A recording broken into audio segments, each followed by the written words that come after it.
Se você foi uma criança dos anos 2000 como eu, ou é algum leitor de quadrinhos, ou é fã da Liga da Justiça,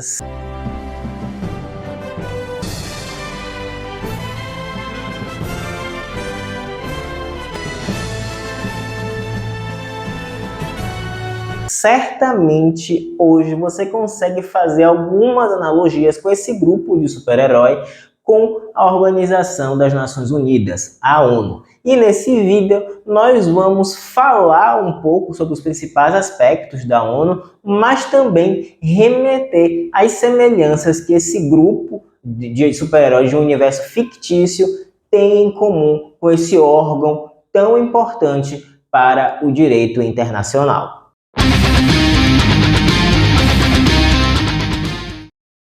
Antes de mais nada, eu vou fazer aquela velha postura que tem. Eu vou sair da frente aqui do quadro para que vocês anotem o esquema para facilitar o aprendizado de vocês e, consequentemente, organizar aí quem gosta de escrever à mão ou digitar no notebook. Eu vou sair e vou voltar para darmos início à aula. É bem verdade que a Segunda Guerra Mundial chocou todo o planeta. E como uma medida para que isso não se repetisse, para que os horrores da guerra não se repetissem, pelo menos naquela época, naquele objetivo, foi criada a Organização das Nações Unidas, a ONU. E essa organização, a organização internacional, foi criada justamente pela China, pelos Estados Unidos, União Soviética e Reino Unido, lá em 1945, logo depois da Segunda Guerra Mundial, e hoje, atualmente, é composta por 193 países. E os principais objetivos da ONU são a cooperação entre os países, ou seja, que os países atuem para o bem comum, garantir a paz mundial e segurança internacional. Então, quando tem algum conflito, a ONU sempre está presente no sentido de pacificar a situação, promover o desenvolvimento social e econômico. Sim, a ONU também tem esse papel de não apenas evitar conflitos, mas fornecer mecanismos para que países em desenvolvimento possam alcançar sua plenitude econômica e social, como também proteger direitos humanos e resolução de conflitos e crises globais, que sem dúvida a gente vê mais na mídia a ONU participando desses conflitos. E agora, mais recentemente, é que nós estamos mais acostumados a ouvir sobre, por exemplo, os vários órgãos que a ONU possui. E o mais famoso deles é o Conselho de Segurança. Quando a gente pensa na Liga da Justiça, a Liga da Justiça basicamente é composta pelos maiores heróis da Terra, de um universo fictício, que tem esses objetivos de promover a paz mundial e lutar contra um inimigo ou inimigos que um só herói não conseguiria lutar sozinho. Uma vez achei que conseguiria proteger o mundo sozinho. E eu acredito que se ficarmos juntos como uma equipe, seremos uma força trabalhando pelos ideais da paz da justiça. Mas será que a Liga da Justiça corresponde à ONU na vida real? É sobre isso que eu quero que vocês questionem no decorrer da aula. Como a ONU é feita de diversos órgãos, né, como o Conselho de Segurança e a Assembleia Geral, nós vamos falar agora da importância que a ONU tem no direito internacional. E a primeira delas é a promoção da paz e a segurança internacional. Sim, a ONU tem essa função básica de promover a paz entre os povos, de evitar possíveis guerras. Pelo menos tem esse objetivo. E o Conselho de Segurança, que é um dos órgãos da ONU e o mais famoso e o mais ambicionado por muitos países, é que tem essa função aí mediadora desses conflitos. Outra importância que a ONU tem para o direito internacional é o desenvolvimento e o cumprimento do direito internacional através de quê? De tratados e convenções, justamente para estabelecer padrões globais que os países membros devem adotar, ou pelo menos tentar. Resolução de conflitos e disputas internacionais e conflitos aí a gente pode ter desde guerras ou até mesmo discordância de políticas econômicas, como também as disputas territoriais. Um exemplo disso, por exemplo, os tratados e convenções. Temos o tratado que cuidou do direito ao mar, que foi justamente em como os países deveriam utilizar o oceano sem que isso afetasse nem o meio ambiente e nem também a territorialidade e até mesmo a soberania de alguns países. E aqui, com a função básica, está aqui a proteção dos direitos humanos, tendo em vista que na Segunda Guerra Mundial atrocidades foram cometidas contra pessoas e isso chocou muito o planeta, sendo necessária a formação de um organismo que cuidasse, monitorasse a violação dos direitos humanos e tentasse punir os infratores. E estamos aqui com mais 2 tópicos, mas antes de tudo eu vou sair para vocês copiarem ou digitarem para ficar melhor o aprendizado de vocês.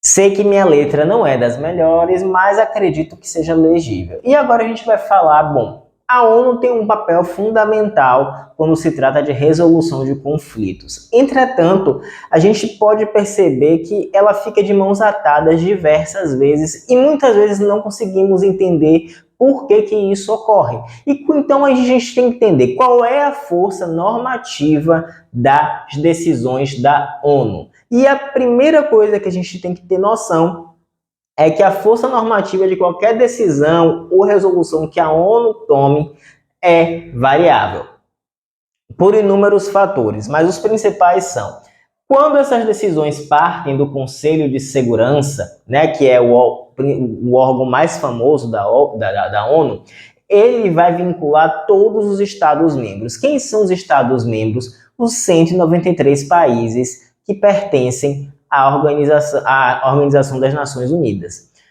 E nós temos como exemplo a Resolução 242, que emitiu, na verdade, decidiu que as tropas israelenses lá na guerra, né, dos 6 dias, ou Terceira Guerra Árabe-Israelense, retirasse as suas tropas dos locais ocupados. Então, decisões emitidas pelo Conselho de Segurança geralmente vinculam os Estados-membros. Quando parte da Assembleia Geral, simplesmente a força é declaratória, como se fosse mais uma orientação. Olha, eu não acho que deve ser por aí. Devemos fazer assim, dessa maneira, porque talvez seja melhor para todo mundo. Entretanto, mesmo com uma força em tese vinculante, ambas as decisões têm uma eficácia limitada porque depende da vontade dos Estados-membros em cumprir essa decisão e também depende da condição desses Estados em cumprir essas decisões. Então, tem esse peso, essa medida, por isso que não tem como ter uma jurisdição concreta dentro da ONU para que todos sigam. Na verdade, acabam seguindo pelo princípio da cooperação entre os povos, entre os países, mas essa eficácia é limitada. Um ponto de destaque que a gente pode fazer menção ao que a gente está ilustrando aqui, a Liga da Justiça, é que o excesso de poder de alguns países ele pode representar um risco à soberania de outros. Segurança. O meu é maior que o seu.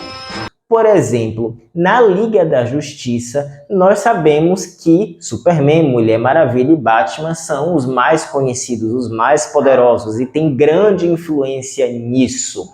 E que, portanto, os demais heróis que não são tão conhecidos assim, que não são tão poderosos assim, eles ficam meio que submetidos à liderança desses 3, que não por acaso é conhecido como a Trindade, são conhecidos como a Trindade da Liga da Justiça. Então, aí a gente coloca a questão da dualidade entre os personagens e também vemos que nem sempre eles agirão como heróis, como a ONU também não deve ser vista como a salvadora mundial, até porque a gente sabe que existem muitos interesses políticos ali dentro da ONU. Então, cabe a gente fazer esse comentário.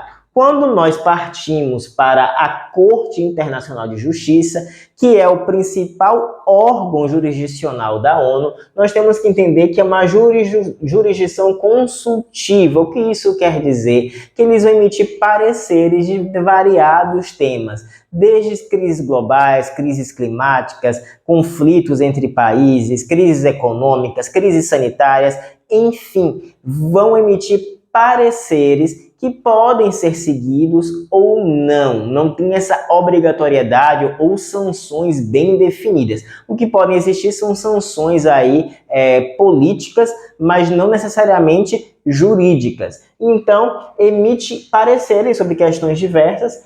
E uma coisa muito interessante, a gente não pode confundir o Conselho Internacional de Justiça com o Tribunal Penal Internacional. Por quê? Primeiro ponto, apenas o Conselho de Segurança e a Assembleia Geral podem solicitar esses pareceres à Corte Internacional de Justiça. O Tribunal Penal Internacional não é um órgão da ONU e a sua função está restrita a crimes de guerra, genocídio, crimes contra a humanidade e agressão internacional. Agressão internacional não necessariamente quer dizer guerra ou conflito, mas sim um país, por exemplo, está praticando o chamado neocolonialismo ou quebrando, desrespeitando a soberania de algum país. E chegamos nele, no órgão mais conhecido da ONU, que é o Conselho de Segurança, que é justamente esse órgão que vai tratar diretamente dos conflitos, das decisões que os Estados-membros devem tomar em diversos setores, principalmente quando se envolve disputas e conflitos internacionais. E o Conselho de Segurança ele é composto por 15 membros, sendo que 5 países ou membros são permanentes, como Estados Unidos, China, França, Reino Unido e Rússia. E esses 5 Estados-membros que fazem parte do Conselho de Segurança possuem poder de veto. O que quer dizer isso? Em outras palavras, não quero, não sou obrigado. E eles podem vetar, ou seja, impedir qualquer ação do Conselho de Segurança e mais, qualquer um deles, não precisa ser todos, tá? Basta um vetar e uma medida ou uma proposta ou uma ação do Conselho de Segurança não seguirá adiante. Os outros 10 membros são eleitos pela Assembleia Geral com a tentativa de estabelecer uma representação equitativa, ou seja, de equivalência, de todos os continentes da melhor maneira possível, ou seja, uma representatividade da diversidade global.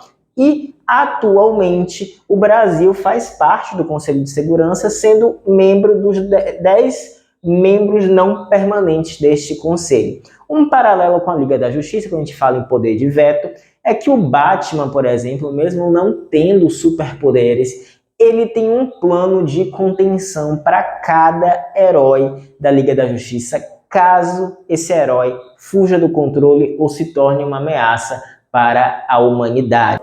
Se a Liga da Justiça perdesse a cabeça, qual acha que seria o resultado? Se representar uma ameaça ao mundo, a Liga da Justiça bota você no chão. Vocês têm uma espaçonave flutuando sobre nossas cabeças com um laser apontado para nós. Nós somos os mocinhos protegendo o nosso país de uma ameaça bem real. Vocês... E aí resta a pergunta, será que realmente a ONU e a Liga da Justiça, eles se complementam, eles conseguem ter pontos de convergência, pontos de divergência? Será que há dualismo das duas partes? Será que a ONU não está sendo inerte em muitos sentidos? Ou, no mínimo, omissa, enquanto a Liga da Justiça não temos assim essa idoneidade moral reta, e sim essa ambivalência dos dois lados, uma vez que seus heróis podem ir tanto para o lado do mal quanto para o lado do bem, mas tem a missão básica de defender a paz mundial. Basicamente, sobre a ONU, é isso que eu tenho a falar, e eu espero que vocês tenham gostado da ilustração que eu trouxe sobre a Liga da Justiça.